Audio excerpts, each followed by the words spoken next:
రాజకీయంలో నేను అదే చెప్తున్నా, ఐడియాలజీస్ ఒక్కొక్క పార్టీ ఐడియాలజీ ఒక్కొక్క రకంగా ఉంటుంది.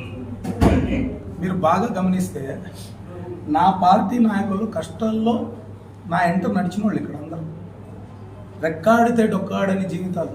మాకు ఆర్థికంగా స్థిరపడినటువంటి నాయకత్వం జనసేన పార్టీలో నాతో సహా ఎవరూ లేరు. మీరు అంటున్నారు ఆ నాయకుల్ని చేర్చుకుంటే నేను మార్చుకుంటానా? నేను లేదండి. నేను ఒక్క విషయం చెప్తున్నాను చూడండి, నా నాయకుల్ని అందరినీ ఒక స్థానంలో పెట్టేంత వరకు నేను ఏ నాయకుల్ని చేర్పించుకోను.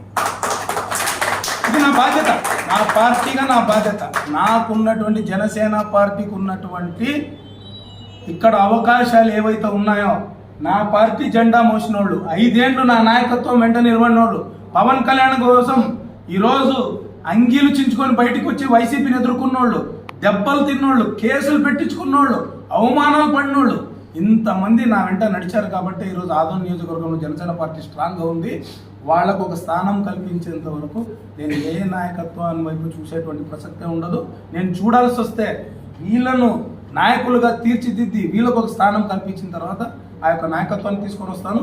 తప్పకుండా ఏ నాయకుడు వచ్చినా ఆ నాయకుని యొక్క ఆలోచనలు, అంటే అట్లేమన్నా ప్రజా వ్యతిరేక ఆలోచనలు ఉంటే మార్చేటువంటి శక్తి సామర్థ్యం జనసేన పార్టీకి ఉంది.